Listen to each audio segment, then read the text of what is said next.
My bratty neighbor parked his favorite car in my driveway and blocked me from taking my son to the doctor, so I got it towed and now he's pissed. I am a single mom with 2 kids and I generally prefer to keep to myself. What I mean by that is I don't go around forcing myself into other people's lives. Unfortunately, my neighbors don't follow the same philosophy. They live a very lavish lifestyle and are under the impression that the entire world should revolve around them. Don't worry, I am about to give proof for why I say that. Recently, they bought a 5th car which happened to be a huge monster truck. Their own driveway and garage were already filled with 4 cars, so they asked if they could park it in my driveway. Their reasoning was that I didn't use my driveway, and they needed it more than me. It was a really weird situation because no decent person would ever ask me that question, so I didn't know how to respond. I politely declined, explaining to them that I actually do use my driveway. The very next day, however, my younger son got really sick and I needed to take him to the doctors for a checkup. But then as I was getting ready to leave, I saw my neighbor's big monster truck blocking my driveway. I immediately went to their doorstep and told them to move the truck, and that next time this happened I would get it towed without a warning. He called me a bitch and moved his truck with a scowl on his face even though he could literally see that I was tending to my sick kid. While my son was getting checked at the doctors and I was waiting on test results,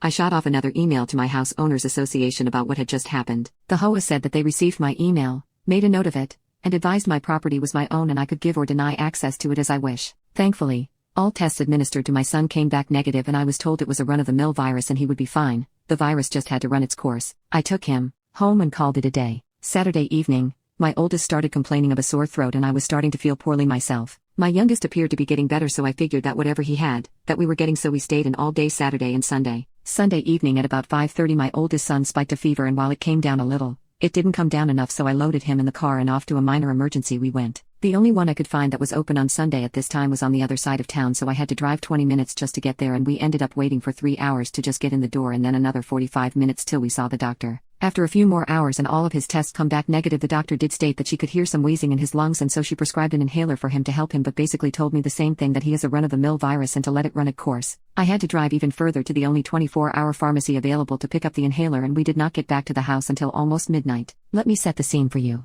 My son is half asleep in the passenger seat and complaining that he just wants to go home, and I am exhausted and feeling drained and coughing fits myself, and I'm just looking forward to going to bed when I rounded the corner and saw that truck sitting in my driveway. I couldn't even pull in because he was blocking me, and I also noticed that he was parked partially on my lawn. I was so mad I could hardly see straight. I googled and found a 24-hour tow truck service and explained that I had an unauthorized vehicle on my property that I needed towing. The woman said it would be about 30 minutes before they could get a truck there, and I said that was fine. In the meantime, I walked my kid to the house and put him to bed and then quickly went outside and took a picture from the street to show how much of the driveway he was taking and that he was also parked on my lawn. I couldn't understand why they would park in my driveway again after I had told them no, and the only thing I could come up with is that since there had been no activity at my house for hours, that my neighbors probably assumed I was in for the night and wouldn't notice the truck in my driveway. This is pure speculation, but it's normal for me to be in for the night, especially after 6 p.m. I don't know if they missed me leaving or just saw me leave but figured I was home, but it really doesn't matter because I told them they couldn't park on my property. It was about 12:30 a.m. when the tow truck arrived and I half expected my neighbors to come running, but there wasn't any activity from them and the driver left with the truck without incident. I went in,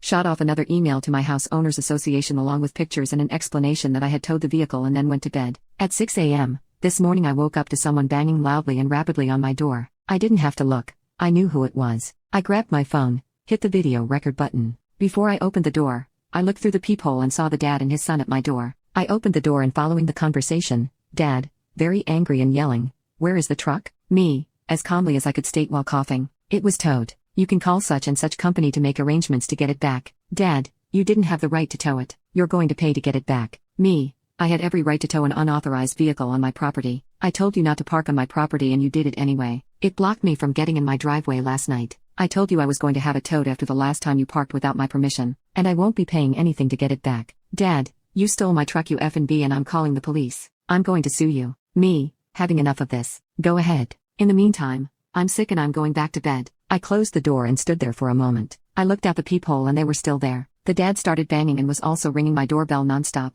He knocked and rang my doorbell for another 4 minutes before he gave up. I am still recording all of this and I didn't turn off the video when he was gone. I turned and saw my kids standing there. The noise had gotten them up and I just advised that if they were still feeling ill, to just go back to bed because that was where I was going. Now I will honestly say that I didn't think he would call the police, but he did. It was about a half hour, I really wasn't looking at the clock, that I heard the doorbell ring. I got up and looked through the peephole and a police officer was there.